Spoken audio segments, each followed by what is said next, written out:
I got enough issues and enough things I'm spending money on. Not going to bring him into this. Well, what kind of costs, like, too, or is it not having those tools? Yeah, that's a Like, how good. many, Yeah.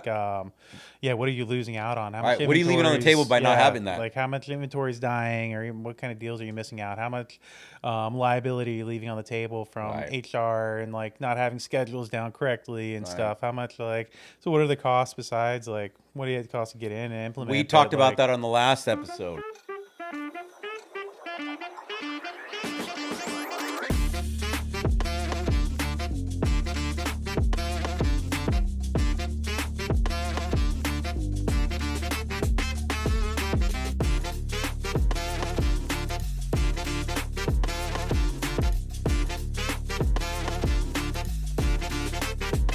This is Restaurant Unconfidential. This is our second episode in our Tech in the Restaurant Industry series.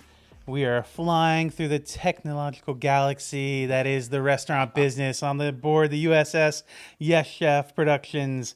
And this stop is going to be an Issues and Tissues, software issues in the restaurant industry. I am Norwood. I'm Javier. And I'm Alondra. And we are here with episode 2, Issues and Tissues. We have a fun interview coming up. I believe our next episode is going to be with the Born Report.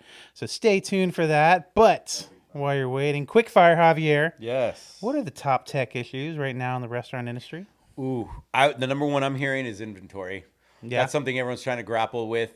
There's too many layers to it. It's too many in and outs when it comes to like your vendors and the EDI connections. And so there's some at this level and there's some at this level. So I think that's probably the number one issue I'm seeing in the restaurant industry. What about you? Whatever are you Just hearing? an overall, like, how are we so far behind? Yeah. Like, how are we Yeah. so of adopting new things, of Yep. getting things?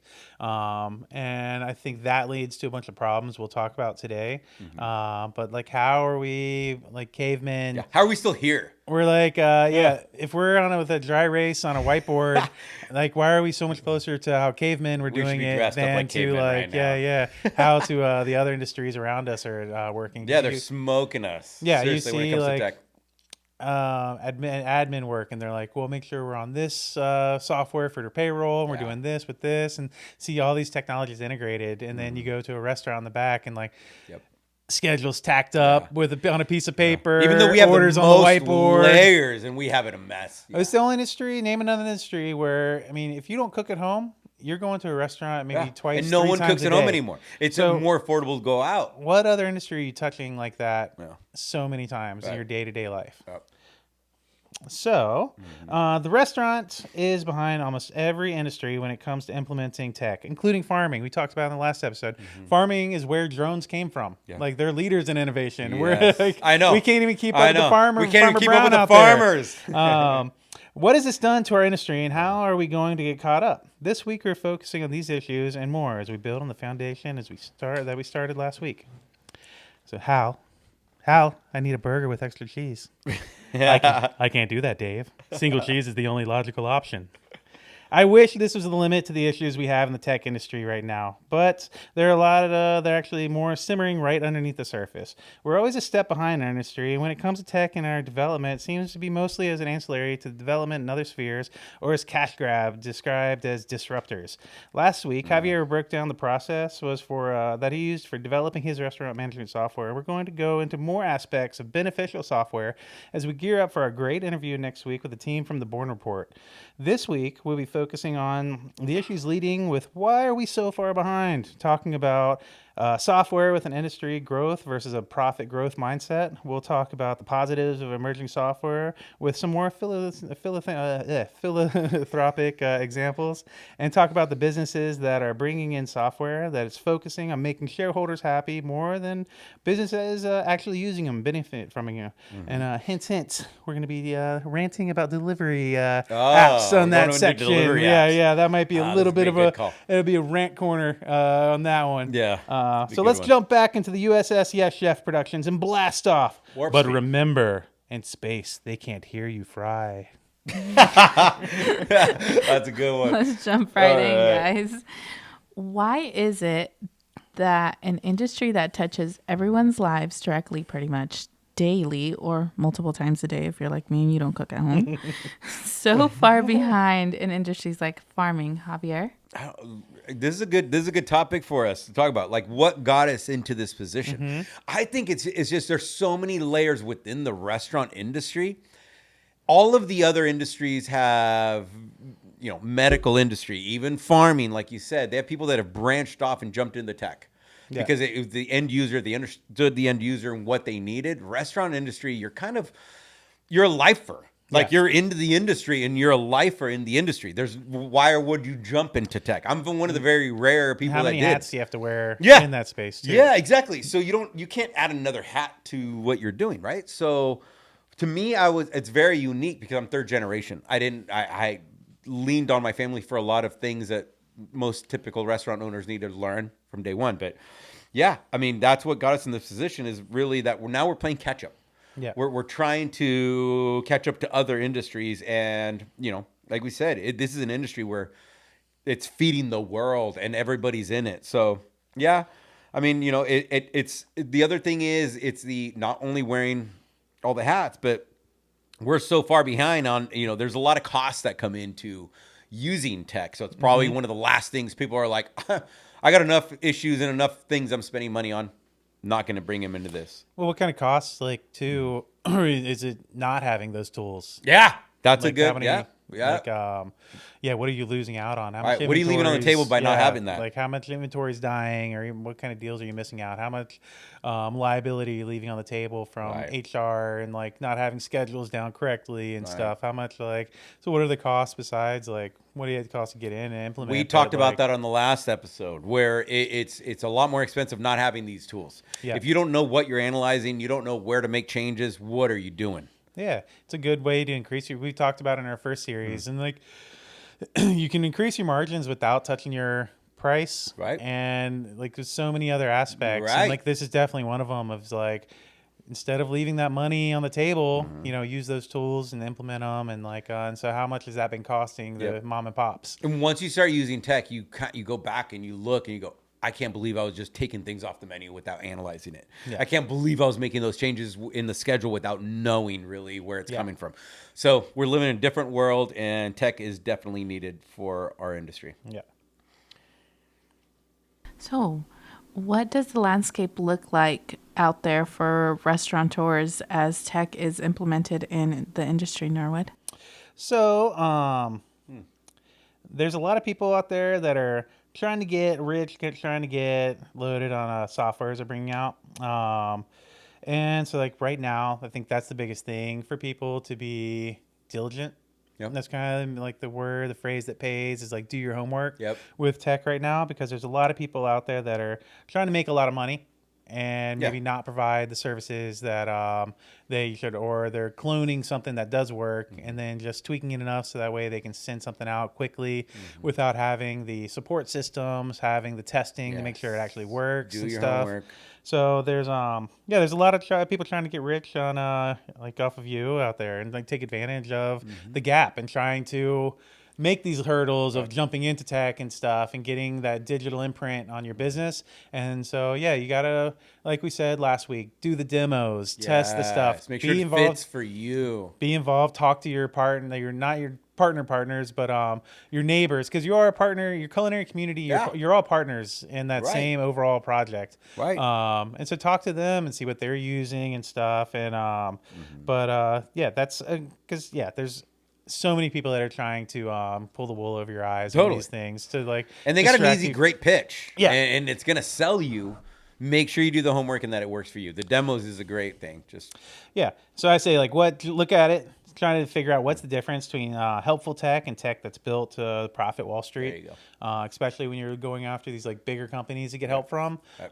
Make sure it's something that actually helps you and benefits you. And that's a problem I see on the landscape right now too. Is there's a lot of be careful of free. Free has a lot of other attachments always has that a come cost to, downstream. Right. Whether it's like free, but then you have to order these other things from us. Yeah, you got to and, buy like, every server. You got to buy. There's a lot of So layers. be very careful with helpful tech versus like something that's just trying to separate you from those dollars, like and like and that's anytime you have, it's like a feeding frenzy. So you don't want to get caught up in the feeding frenzy, all those hungry sharks taking chomps out of everything that's near them.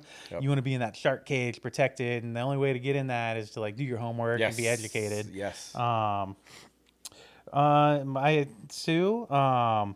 Don't sit there with something that was a good idea and watch it spoil and then stay along for the ride. Right. Move, change. Be willing, make sure everything, do self audits and make sure the thing is like right for you still, and don't be afraid to go like, this isn't working for us. Like my staff is always complaining about this. There's always something else out there. You know what? On that point, a few of the most successful restaurants I've seen, they do those self audits regularly. Every management meeting, they go, how did that piece of software work for us? When I was at Apple, when I was at the Chase Center, that was a big part of our management meetings between the different sectors, was like, what's working, what's not working. Let's talk about like, at the Chase Center, we had 20,000 people coming through. Like there's, we have to be, what is going to make us successful? You got a lot of voices you got to have to listen to and make succeed. Exactly. Like it's not, I want this to go like this, and so it's got to work like that. It's like, no, what really works? What really, and like, how do we get those right tools and everything?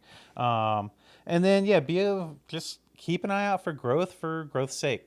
And so some people will be like, well, this is the new version, get this. And it's like, what was wrong with the old version? Or like, what happened? Like, if it works for you, it works for you. Yeah, exactly. So like, we were saying, if it's not working for you, jump ship, be willing to take care of yourself. But at the same time, if it is working for you, stick with what you know. If it's working, like, don't be distracted by those pretty like bells and whistles and the shiny little thing over here of like, well, jump ship because we'll give you 10% off for the first month or something, and then you're locked into, you've changed systems, you're in a different. A lot of owners do that. They see the maybe I was saving money, so I'm jumping. And the management love their old tools. Like, don't make sure you involve them. Yeah, because there's always if you lose someone and you have to retrain, that's a cost. Right. And so if that other software might have been 1% more expensive, like with this new than the new one option, but if you're going to lose some management because they're like, or even workers, like so like think of those like all full downline costs, and don't go chasing pennies to lose dollars. That's you never want to be penny rich and dollar poor. Like these kind of classic antidotes are classics because they absolutely are truths and work. They're valid and like it. All right, so let's jump right in, Javier. What's an easy way to tell if you are looking at good software? What are the green flags? All right, so let's get into the AAA method here to identify beneficial tech. So accessibility. Does it reach a large market? Is it easy to implement? That's something we've talked about with stuff every single time. Like, and so many other aspects, like the easier you make things, the more you're going to use them. Yeah. To me, it's does it integrate into what I need to integrate? Am I getting the report at a glance that I need to have at a report? First, am I searching for it? Yeah, like I you got said. to put on my pit helmet and go on a safari to try to find a fucking little bit of data. Am I going to dig into the trenches, or is it just giving me a snapshot? There's certain things that you need specifically that you want. You can find it. But it's go out there, do the demos, and make sure the accessibility is there for you. And that's another part of like that. Can you use it? But can your managers and your staff use it as well? Right. Like, it's not for you. It's not built. Yep. Steps you got to go to get this one data that you can fly through. But I mean, you're trying to explain it to someone who might be like ESL or something, who like you're trying to translate to another language. You're trying to like show someone that's not tech savvy. Like, and don't leave anyone off the table. Like I did in the last episode we were talking about when implementing and developing Cheddar Suite. I was leaving the employee off the table. I was looking at it from management heavy. Make sure you involve the whole team. Make sure you involve everyone. So that's so accessibility is one. Accessibility is one. Affordability. Yeah. And so do they have options for both large and small market clients? Is it affordable, on your tight margins? We know margins are tight. Yeah. Is it made for a restaurant industry versus like something else? And on that one, I would say set a budget to what you expect to spend on tech. That's what smart people do, so that you don't later on in the back of your mind go, oh my God, I'm spending too much. But no, you're spending your budget. You have a set amount that you've already set aside. But is the software working for you? So now you're not based on the dollars. You're based on the actual, product. That's a great way to take that not, and it's always a concern. Money's always a concern, but it's a good way to take part of that kind of off the table of like, I'm setting this budget. That's what I plan on spending. Now I'm going to go out and look for the best thing to fit that budget. That's really smart. That's it. So the AAA, we got accessibility, we have affordability. Let's talk about adaptable. Does it work in a fluid market, or does it demand, you bend at its will? Does the company listen to your feedback and make changes? Every tech company should be listening to all their users. Yeah. And a lot of times it's not that they're even needing a change. It's that it's already there. You just haven't asked for it to be adapted to your business. And for me, the adaptable includes integrations. It includes other Yes, software I'm totally. already using. Do they Yeah. talk to each other? Yeah, expect because if you have, like you say, another point of sale system you want to use, and you're using a restaurant suite like of software, like, and are you gonna have to change your entire system from front to back Right. to take advantage of this new like point of sale system you want to, or is this something that as new things come on, then they're making sure they're adapting and staying modern and stuff. And like I that. even look at adaptable, not even just within the systems, but within your employees. Are they easily able to adapt to it? Yeah. That's a big one. I mean, Yeah. you don't want to create something where 6 months down the road, they might have figured it out and they're finally using it. Does it help them and benefit them right away? Yeah, it's simple, accessible, affordable, adaptable. Yep. The Can you AAA afford- method. Yeah, real simple. Love and it. that's why we like keep it simple, stupid. Yeah. The KISS method. Yeah, The KISS. classics, like, yeah, expand that, like, applies to tech, Yeah. even though it's a lot of beeps and boops going on. Like, doesn't mean that it has to be complicated for the person using it. Being more complicated, just because you have more buttons to push, doesn't mean the product's better. You're right. Exactly. Some of the best products there's nothing. It's just there for me. Yeah, it's called an iPhone. Yeah, Look exactly. at that. 1, 2, 3 buttons. That's it. And it works. Yeah, And it it works works. great. And like, yeah, it's what killed BlackBerry. It's what, yeah, it's but simplicity works for a reason. We're literally surrounded by examples of it. So like, run with those examples. I use that. Run with the current. Don't fight it. Yeah. Guys, it can't all be bad. Let's find some positivity here. What are some good examples of how growth leads to beneficial outcomes for you and your community, Norwood? Yeah, so like last week we talked about Cheddar Suite, and we had that great interview with Ray in our last series. These are great examples of a really solid software that's helping a business run smooth and become more profitable. There are definitely businesses out there that are, and it usually comes from, we talked to Ray, Javier's third generation restaurant. Ray's parents brought him in the restaurant. He's raised, started busting suds, his first job in a restaurant. It takes usually that mentality too, to say like, I want something that's going to make our jobs and lives better Yes, versus that's what it is. one that's like, I want to make money right now. I want to make my pockets fat. And like, it's not, because I'm big on like a bunch of phrases, but as the tide rises, all our ships come up. And so there's more than enough money out there for us to all make. But our culinary communities can become stronger if like we do things as a group that make That's it how we have easier to for look at everyone. this industry. Yeah. Yeah. It's been too segmented. The tools that McDonald's and stuff like that use are that's where the only movement in technology has been on these big franchises, these international level franchises and stuff like that.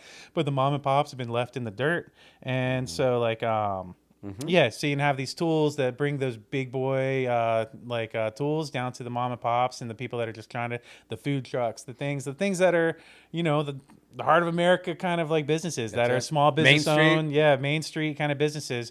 Hey, looking down, you get off a freeway and you look down what should be, Main Street of small town USA. And it's like McDonald's, it's KFC, it's all these big signs. And like, and they're able to. That's not 80% is mom and pop. Yeah. And Under 5 locations. they need to have like, there's more of those tools that those guys have. So they give them the puncher. They need to be able to I've always punch said up that. a weight class. We need to level the playing field. Totally. And that's what tech does, like these spots where it's Yes. actually like people like that have been in the biz that are taking those like need-based projects instead of those like kind of blue sky where it's like, this could work, like kind of thing. That isn't like coming from a spot where like, I know I need this. Emerging software to help digitize local markets is really cool. And so what I mean with that is like bringing your farmer's market to your cell phone. And like bring your computer so you can get on there and get those local products, and it's a digital marketplace for those things to gather. We have Farmish is one, Simply Local. What's the one we have here? I think we talked about that before. Oh yeah. But Yeah. it's great ways to like get the small businesses that platform the same way a Slow farmer's market, eats. We got slow eats. Yeah. but it's the same way like all those Too good things to like go. There's a lot of great. all Yep. those things come together in a spot where like you can catch like these local businesses. Some of them do a thing where you can kind of like put together a shopping bag of like a box of different local items. So those are great ways to see like we're just opening up your community Yeah. and making it more accessible. We tap into that a lot. Yeah. And because really that's Community- it. All my success is Yeah. from location. And big chains know that. Yeah. Like if you see an In-N-Out or a Starbucks or something, they adapt themselves to the community. Yeah. Why franchises work. They get a local person that understands the area, that has already their following or know their people, and they make it succeed. It's your community. Yeah, there's so many examples of that. There's in Mm-hmm. Los Gatos, they have halal beef options, like for stuff because the Muslim community and they're up Yeah. in the Bay Area. You go out to Dublin, Texas, and they've got full sugar Dr. Pepper because the community there wants. And if the you full don't sugar. know that community, Yeah. you're gonna fail. Exactly, it's these little pockets, and then Right. you can reach out to them, and it's using that, like Yeah. reaching out to them, and the just dial in your product exactly. I what learned they about want. every restaurant being a little bit different. I tried to cookie cutter it. Everyone was different because my staff was teaching me. No, we like this here. Mm-hmm. Yeah. We do this here. And okay, cool. It's how the story you've told how the Frappuccino got figured out. Right. Got in SoCal, making summertime smooth, like little icy Summertime coffee smoothies. drink, and it's what they want, and it Yeah. becomes one of the leading coffee beverages. Yep. Like it's what is the precursor to how Starbucks has totally revamped their entire beverage to Totally. go from a coffee shop to a beverage space, and like. The Frappuccino is the leader of that. That Yeah. came from one barista in SoCal being like, it's hot as hell in the summertime. No one's ordering hot coffee. Yeah. So knowing your spot. There's software to sell your leftovers as your spot. So if you have baked goods, you got all this spots. That's a too good to go. We just Too Good said to Go that. is a good There's one, a lot like, of apps out there that'll pick which that is up. great to make that second sale. But then another really good option that I'm a big proponent for is like food donations. So there's softwares that have gone into that. So there's like Meal Connect, and then same thing, your local community. There's things that help your food runners and food banks connect and everything. I heard that Caesars just gives out their food at the end of the night before Little Caesars. Yeah. Before they close. It's smart. Like if you're, Like, I mean, you're going to throw it away, like make everything's people a happy. write-off, They're going to too. come back. Exactly. It's a self-reported write-off. write-off. Yes. Plus, you build a customer that loves you. Yeah. And everything, and we'll go on a little bit of a soapbox. Like, there's like that NIMBY, not in my neighborhood, kind of like, we don't want homeless people coming to the back of our restaurants and flocking here. If you ever want anyone to not be homeless and to become franchised, that's disenfranchised, you can't have someone expect to like spend 6 hours trying to get across town to take a clean shower and then spend the rest of the day trying to track down food and stuff and then go figure out how after you spent 8 plus 10 hours like your entire day trying to get these necessities dialed down, then go out there and find a job, find someone that'll hire you when you're going through all these things, and then pull yourself up, bootstrap yourself up, which was bootstrapping, pull yourself up your bootstraps has always been, it was originally supposed to be like, it's something you can't do, and it's kind of a mockery of like the that spirit. And I mean, I'm a fan of donating. Yeah, you got to take care of people, and then that because then it eliminates from people going to your place or creating disruption. But it's a community-based thing. Yeah. The people, maybe they're not your customers. The people that are seeing you donate, and every other layer, they're never going to become really your customer loyal. unless you do something to help them out. Yeah, exactly. That's true. That's what I'm saying. True. Like it's like you got to help out these things. Like so, whatever you can do. So a lot of that's why I always push back on the NIMBY thing. Is like no one's ever going to be able to change unless we help them out. And so that's the process of like, what's your end goal for everyone to be housed or something like that, and not have these like groups and stuff. Well, then that's going to take a little bit of on the front end. It's going to take somebody that's doing food this. donation is a great thing. And so since 1996, the Good Samaritan law took all the different states' regulations, made them into one federal guideline, and so it made a legal term called good intent. And so if you're donating something with good intent, whether like someone it does spoil in the way because it switches hands and things like that, going from a food runner to a food bank. That was a big thing. Is it going to make somebody sick So and then come back? There's So literally let's dig into there's that. never been a time that that's ever been taken to court or Okay, anything that's since good. about 40 plus years. Because that's the fear a lot of restaurant owners you have. It's never happened. It's Okay. a fear that Well, then there people you go. have. Yeah, it's a fear that people that's taught in culinary schools. It's every person tells like don't donate because someone will sue you, and like it's someone that's can't rub two pennies together because they're struggling is gonna get a couple grand together to get a lawyer on retainer to sue you. It's never gonna happen. Okay.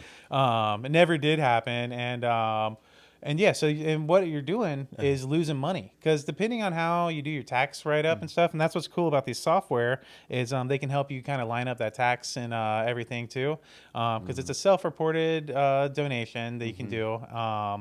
And it's depending on how it works out, you can get almost 60% of what your menu cost or menu price would be for an item. So that's where I always say it's a great thing because too good to go and all these things, even if it's selling leftovers, that you only profit if you sell them. No, they don't even profit. They're like literally dropping them down to $2 exactly. a bag of It's bagels basically covering your just to food get costs. it out. Just covering food costs. I say, why not make sure you get rid of 100%? Totally, and make more. That you can make That's 50 great. to 60% on your, and then just get that back once tax season comes on. Because that's, tax man comes around every year. You're going no to pay for it anyways. Yeah. So get that money back. And then, like we say, there's always ways to stretch, get that margin bigger.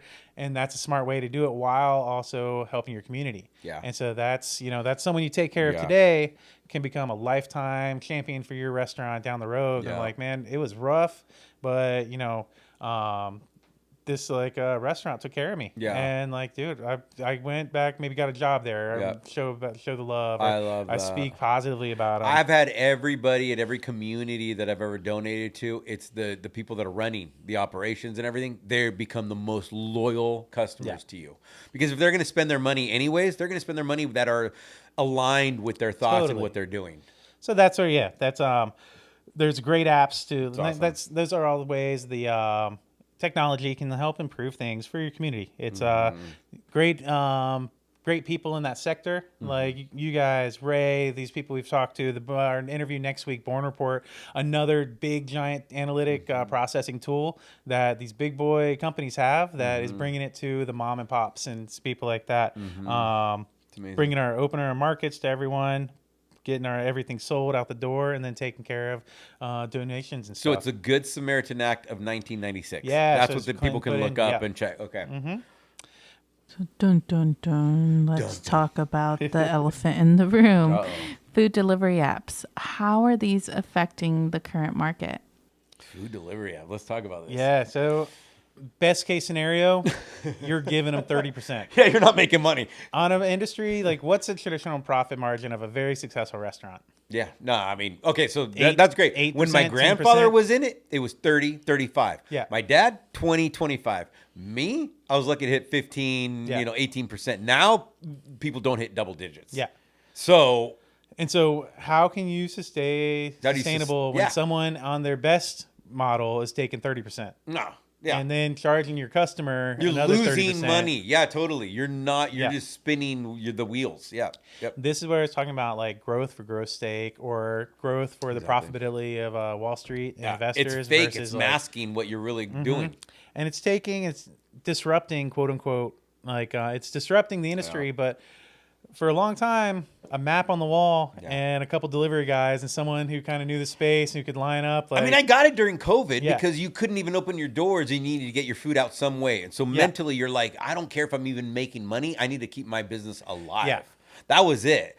Things have changed now. I mean, we're open. People are coming in. Does Uber and DoorDash and those, high expensive charges make sense anymore? Not really. And so they're not profitable on their own end as well. So it means that they're not sustainable. Right. So if you cannot become profitable, you're not sustainable. So at one point, the wheels are going to fall off the cart. And you know what's going to be in the cart? Crashing, going off the cliff? You're every going restaurant, with them. everybody who's adapted to that. So when you have a handful of Chinese spots and pizza spots that are local that still have actual delivery guys and everything else is covered between Uber Eats and all that, what is the outcome? So I've always kind of saw this, and this will lead us into our topic for next week, or not next week, our next full episode with us. So we have that awesome interview coming up. But I think that automation is the next step. I think that like CDs and cassettes were in between technology to get us from records to streaming. Right. That's what all this is right now. Yeah. And I don't It's a think stepping stone. I don't think it's Yeah. got the legs where it can stay on. I Yep. think these companies, if they are going to adapt, they're going to go to autonomous fleets and Yeah. stuff, and then so that's a way they That's can bring what the price down. we were and talking about. everything. That it's going to be drones. It's going to be things that are way more inexpensive. And right now, this is like we were saying earlier. Getting in on the ground floor of technology, going to like tradies and like going out and talking to people and stuff, and getting that on the software and stuff. Yep. Like right now, it's kind of like that with drones and stuff. Right. Like it's stuff like there's great companies where you can get it to your business, and look at the prices of those. If you're out there trying to figure these things I out, want to bring some. I the want to talk prices about are that at some time because dirt cheap. Yeah, the compared prices to like what aren't they bad. were, and then you do leases, and Right. these aren't $1,000 a month. These aren't like these are hundreds of dollars. And so if you can think of what do you pay a person to do one shift full time? Yep. All right, if you can take that and think of those budgets and stuff, and then say like, all right, okay, now I have this budget I'm thinking of. Oh, you instead take of like, the cost of what you're giving DoorDash or Uber Eats. Yeah, My gosh, same thing. you can Look at- hire. Look at all that. Look at your month. Yeah, do a look at what month's you're worth giving of, them. Yeah, and then look at that and be like, okay, this is a starting budget. Like Right, I'm giving them exactly. a third of what I'm. So it's like maybe I'm giving them $2,300 a month on delivery fees, Right. and so you can take that and look like, bam, that's Can I lease that's drones? my budget. Can I do? Yeah, exactly. That's my starting point. Exactly. And like, yeah, I'm and not so- losing money now, changing to this. Exactly. And so, and then that's also like, all right. So, and that's taking out, they're charging 30% to the customer too. Bam, get rid of that. I can eat that cost. If I'm still in my budget of like $2,300 and I can eat the cost, I don't need to go and say like, all right, now I'm still doing 30% charge and all these little tacked on fees. No, I can go to the customer as a marketing point and say like, no added fees. You come, it's our menu price that you get in the store. It's the menu price you get, and we'll deliver it to your door quickly, efficiently. Right. Right. No contact kind of thing. Keep it Yeah. nice and safe, everyone. And then they just open the door. Bam, food's Love it. there. Love it. And so talking about that, there's a couple places that never made the transition. They like a couple sandwich shops in town. Yeah. Mike, Lincoln, Doobie, High Street. They never adopted the delivery aspect. And I was like, they're missing the boat. These guys are blowing it. They're not actually, gonna make all this money, the revenue they're missing and stuff. Now I'm like, who cares? We weren't making money anyways. Exactly. And they're treating their customers that are actually going out of their way to eat there Exactly. better. Because you need to figure out your brand, your identity, and I'm like, I get it. you can't be a ship just drifting along. You have to plot a course, and you need to have people.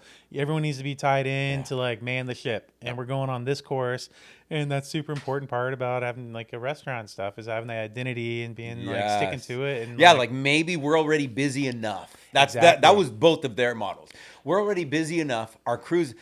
And I was like, well, who cares if you're making more money? You're really not delivering. And so what's the point? It's better to give the best service to the people going out of their way to drive to your location at that point than to just do deliveries and not making Yeah, it's something we touched on in our last series. We're talking about a little bit about the ghost kitchens and the spots that have, multiple concepts out of like one space. Yeah. Like you're not making good money. Where do those concepts go down the street? Like when things get negative, do they just dip and go? And then you've depleted your customer base. And then are you having your employees do 3-4 different sets of menus and you're working them to the bone, like all this stuff, instead of sticking to your identity and being stick like, to your no, guns. we do this well. Right. We're going to be the best at Right. this. Like, Just because a new come for flashy us. gun, squirrel, everyone's like, no. Yeah, exactly. You, you can't get the ADD, financial ADD. Like you can't have it. Like because you don't have because all three of those delis you mentioned have been here for a while and they're going to be here for a while. And it's really cool that they just didn't jump on the bandwagon and like everyone else. It almost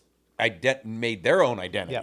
And how much language floats around with these things? Like you have to adapt it. Get Right. in, Everybody. yeah. I was the same way. I was thinking the same thing. They're missing the boat. They're missing the boat. No, they're not. They're creating their own identity and it's stronger than everyone else's. And think back, who's telling you that they're missing the boat? I know. That's the biggest thing. Yeah, the people selling Who's telling you the product. exactly. If the person selling you something is telling you that you're missing out, It's a one It's it's a- a yeah, 1 degree 'cause they're separation missing out on the relationship. money that yeah, you're not exactly. giving them. Like, don't let other people touch your wallet. That's Yeah, what I say. And by exactly. I love letting them that. tell you that you're missing out, make that decision yourself. Yeah. And look at things. You know your brand better than anyone else. You know where your Exactly. vision and where you're going. No one else knows Yeah, that. you research the location, so you know the traffic that's going to foot traffic. You know, there's so many factors that you went into in picking these spaces that didn't change just because someone with a cool new delivery app Yeah. came by. That didn't change your whole brand. Yeah. And so, yeah, you got to be on top and they know that it's not always the best option. That's why they go into places that don't want to use the service. A lot of them will go in and they'll kind of sneakily put That's their true. menus on, and then they'll have the drivers go in there and pick the stuff up, acting like just a regular customer. Yeah. Very nefarious, like on these things, because they know like it's not the best option for everybody. Like, Or they go for the big guys and they go, all the big guys are doing it.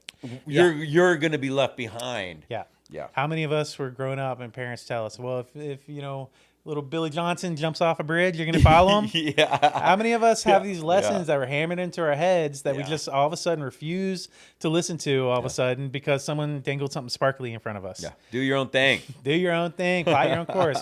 Yeah, you get that plan, stick to it. I like it. All right, so we're going to go ahead and go into the question from our listener. And their question is, how do I prepare my restaurant for these tech upgrades? Are there any stepping stones, like somewhere simple I can start and then expand to more complicated systems?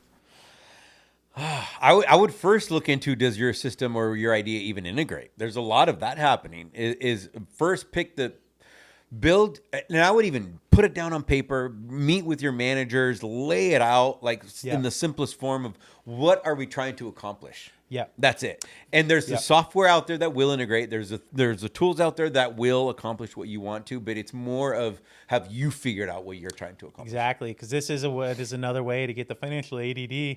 Like someone, if you're going out there just, you know, kind of fishing like that and like seeing like, and not having that plan, then people are gonna sell you stuff. Exactly. Left and right. Then you're like they say, like a ship without a rudder. Yeah. You know, then you're not even on a course. Yeah. So So- map out the course, involve your team, involve your staff, and this accomplishes everyone's goal. Perfect. Let's go find this. Yeah, talk to the staff, like you said, get that plan, Yeah. and then see what software out there, do the demos, do the play around with some Yes. stuff, but then jump in both feet, like get Now it then fully you're not going to be integrated. veered off into Yeah. like, oh, I bought this and it didn't work for us. Dummy, we didn't want it anyways. Yeah. Lay it out. But that's if you do the stepping stones and you try to inch in there little by little, you're gonna get caught up. Someone's gonna catch you on something. You're gonna make like, I build cars like as a hobby. I build race cars and I do like racing and stuff, track racing, and it's really fun building these cars. But your systems go together. So depending on like if you're gonna do a turbo or a supercharger and do forced induction versus a naturally aspirated engine, and it's just just regular air cramming into a V8 kind of build or something like that. The parts you buy for those, Yeah, they all matter. completely they matter 100%, because even like the headers for a turbo versus a naturally aspirated car are going to be different, and all these little your fuel is different. The way you compress the motor is it's a going to good be way to compare different it. Yep. between those two. And so if I'm just buying parts because they're good parts, I might be buying parts that are for this type of build when I'm doing this other type, and so I might have to rebuy them. Totally. And in 2 months, you're selling them for nothing. Exactly. Or they might be slowing down my build. There you go. So they might make even though it's a nice part and everything, because it's not being used in the right application, it's going to make the overall car slower. And this is the exact same kind of thing you get And with you know, tech. a lot of thing is when you're talking to you're doing the demos and you're talking to the company that's selling you the tech, they ask you for what that roadmap is. They ask you for what are you ultimately trying to achieve. Yeah. And I would tell people we aren't for you. Yeah. And but they knew what they were trying to achieve. So I instantly go, it's not a good customer for me because they're going to leave me in a month when they figured out anyways that it's not good for That's them. a good sign. Like we were talking about good signs for tech and stuff earlier. Yeah. Collaborative conversations is something you should be looking for. Yes. That's a good thing that you brought up. Yeah. But someone should be willing to tell you that you're not the right fit for them. Yes. And if it's 100% yes, yes, yes, yes. Yeah, And you don't trust never- them. Exactly. It's like someone trying to sell you like snake oil. If Yeah. it's always positive, Yeah. the world's not always positive. No. Everything doesn't fit. Like No. we live in the real world. We're trying to make sure our listeners live in the real world Yeah. because that's where they are, and that the advice we give them pertains to the real world, not this fantasy Yeah. world. We've where- lived it. We've lived it. Yeah, And we're exactly. doing it. Like real. You want to have real solutions for real situations, not theoretical stuff. That's why we brought this. We're doing this project because we have, decades upon decades of Yeah. experience. You have 3 generations. My parents had a Yes. restaurant. Like we have all Yeah, this a experience couple that we want to genera- bring out because we can say this works because it did work for us. Yeah. And with tech, we were talking about earlier, right now it's barely catching up in the industry. Yeah. And we started this whole podcast with that. Sometimes you do, you'll bring up that roadmap and you'll say, well, I want it to do this and this and this. Some of those tech companies will come back and go, that's on our roadmap. And we will develop it within a certain amount of time and whatever. Yes. So keep that in mind too. It might be a perfect software for you 6 months down the road, but they're Yep. almost there. We're all playing that same game when it comes to Yep. tech. They're all inching their way there.